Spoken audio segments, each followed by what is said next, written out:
আসসালামু আলাইকুম।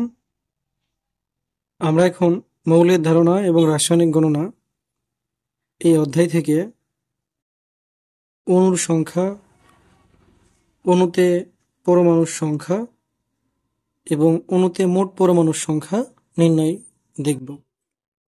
তো দেখো, এখানে একটা পাত্র আছে।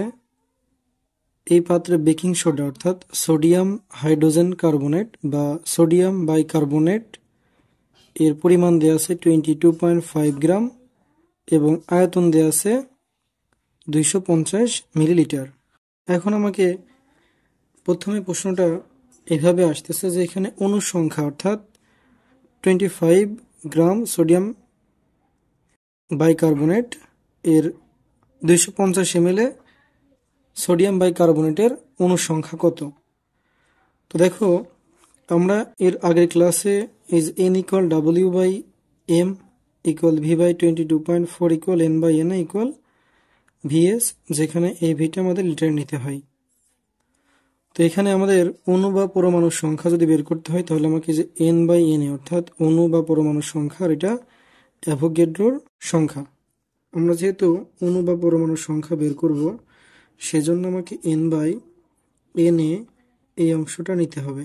আচ্ছা, এখন দেখতে হবে এখানে আমাদের কি কি মান দেওয়া আছে।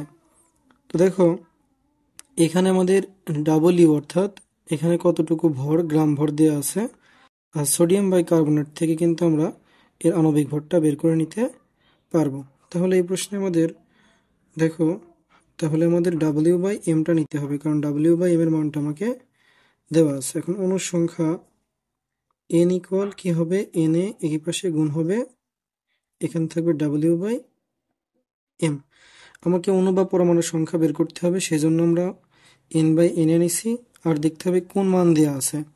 তো এখানে দেখো 250 ml, তুমি এই ভি এর মানও নিতে পারতে, কিন্তু না, এই সূত্রটা আমাদের এসটিপি অর্থাৎ আদর্শ তাপমাত্রা এবং গ্যাসের ক্ষেত্রে আমরা ব্যবহার করি। আর এখানে যদি আমি এই ভিটা নিতাম আয়তনের, তাহলে কিন্তু আমাকে ঘনমাত্রা থাকতে হতো, যেখানে এই প্রশ্নে ঘনমাত্রা নাই। তো দেখো, আমাদের এখানে এন এর মান আমরা জানি, এন এর মান কত, 6.023 ইন্টু 10⁻23। এখানে আমাদের ডাবল এর মান দেওয়া আছে কত, 25.5 25.5।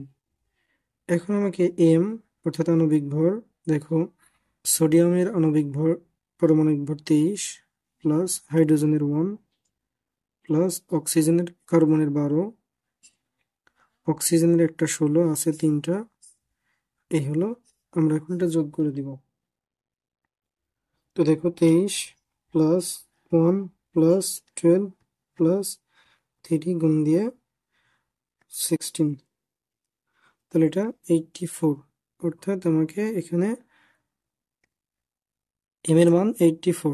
তাহলে আমরা এখানে মানগুলো বসিয়ে দিব, 6.023 ইন্টু 10⁻23।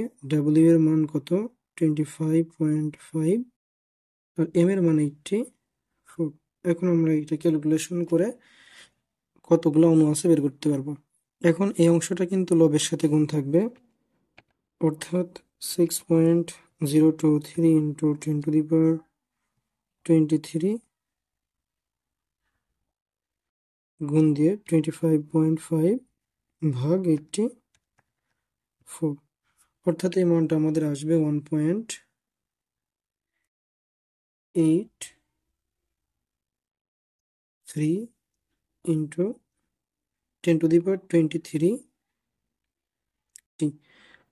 এর মানে আমরা এই পাত্রে অর্থাৎ 25.5 গ্রাম বেকিং সোডা, যার আয়তন ছিল 250 ml, সেখানে এই বেকিং সোডা অর্থাৎ সোডিয়াম বাইকার্বনেটের অণুর সংখ্যা হবে 1.83 ইন্টু 10⁻23 তাহলে আমরা পাত্রে অণুর সংখ্যা বের করতে পারলাম। এখন তোমাকে প্রশ্নে আসতে পারে কি, স্পেসিফিক ভাবে কোনো বলতে পারে যে এই পাত্রে স্পেসিফিক ভাবে বলতে পারে সোডিয়াম পরমাণুর সংখ্যা কত, হাইড্রোজেন পরমাণুর সংখ্যা কত, যে কোনো একটা স্পেসিফিক পরমাণুর সংখ্যা বের করতে বলতে পারে। তো আমরা এখানে সোডিয়াম পরমাণুর এবং অক্সিজেন পরমাণুর সংখ্যা বের করে দেখাবো। তো দেখো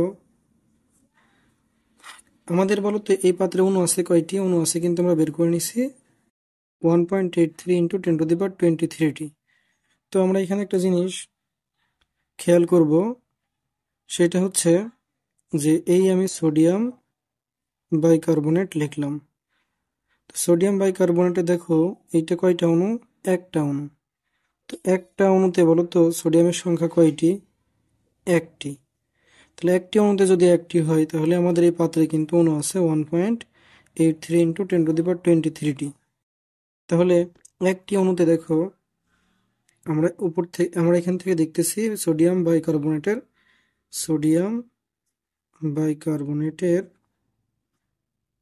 একটি অণুতে সোডিয়ামের সংখ্যা একটি। একটি অণুতে সোডিয়াম পরমাণুর সংখ্যা একটি।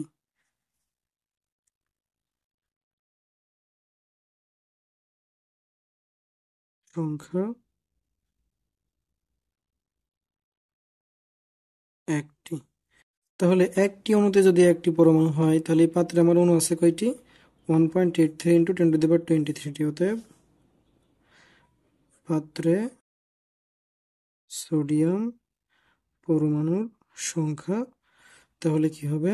1 গুণ দিয়ে 1.83 ইন্টু 10^23 টি, অর্থাৎ এই 1 দিয়ে গুণ করলে আমার যতগুলা অণু ঠিক ততগুলাই সোডিয়াম পরমাণু থাকবে। তাহলে আমরা সোডিয়াম বাইকার্বনেটের একটি অণুতে সোডিয়াম পরমাণুর সংখ্যা একটি। তাহলে পাত্রে আমাদের যেহেতু এতটি অণু আছে তাহলে পাত্রের অণুর সাথে সংখ্যাটি গুণ করলে সোডিয়ামের পরমাণুর সংখ্যা বের করতে পারবো। এখন যদি আমরা অক্সিজেনের কথা চিন্তা করি, এখানে দেখো কার কথা? অক্সিজেনের কথা।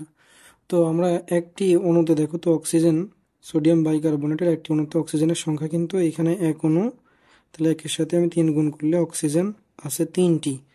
তাহলে একটি অণুতে যদি 3টি অক্সিজেন পরমাণু থাকে তাহলে আমার পাত্রে অণু আছে 1.83 ইন্টু 10^23 তাহলে 3 দিয়ে আমি এটাকে গুণ করলেই অক্সিজেন পরমাণুর সংখ্যাটি বের করতে পারবো।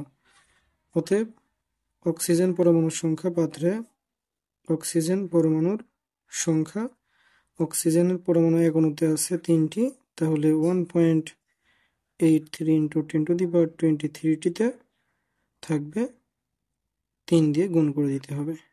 তাহলে আমরা এটা গুণ করে দিব 1.83 গুণ দিয়ে 3, তাহলে এটা হবে 5.49 ইন্টু 10^23।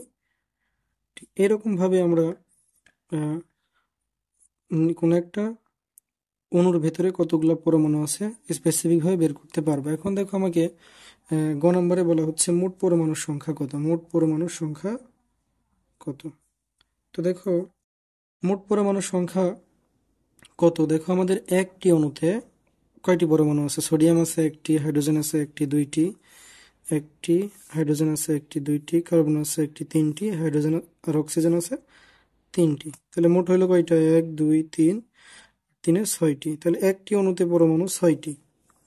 তাহলে সোডিয়াম বাইকার্বনেটের একটি অণুতে মোট পরমাণু 6টি। তাহলে এতটি অণুতে মোট পরমাণু কয়টি হবে বের করা যাবে? 6 দিয়ে গুণ করতে হবে, যে সোডিয়াম বাইকার্বনেট এর একটি অণুতে মোট পরমাণুর সংখ্যা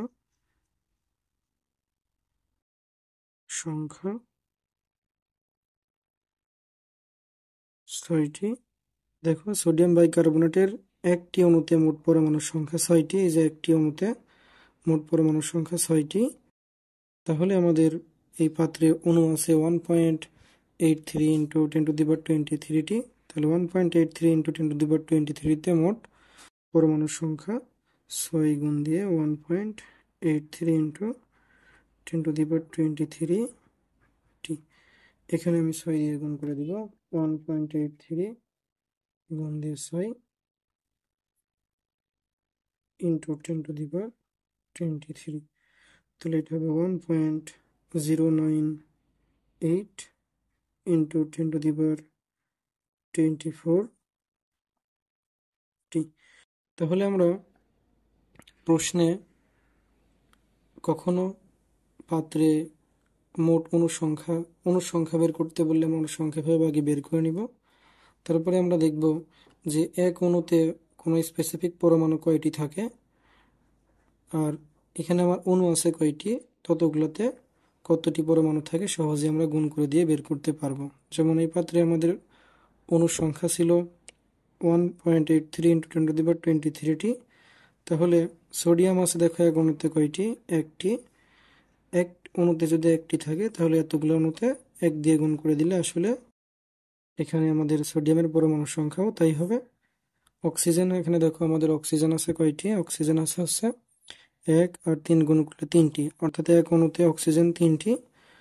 তাহলে এতগুলা অণুতে আমার অক্সিজেনের সংখ্যা কত হবে, অর্থাৎ 3 দিয়ে আমাকে গুণ করে দিতে হবে। আর মোট পরমাণু যখন আমাকে হিসাব করব তখন দেখবো যে এক অণুতে মোট কয়টি পরমাণু আছে। এক অণুতে পরমাণু আছে 1 2 3 আর 3 6টি। তাহলে আমার 1.83 ইন্টু 10^23 টি অণুতে পরমাণুর সংখ্যা 6 দিয়ে গুণ করলে আমরা পেয়ে যাব।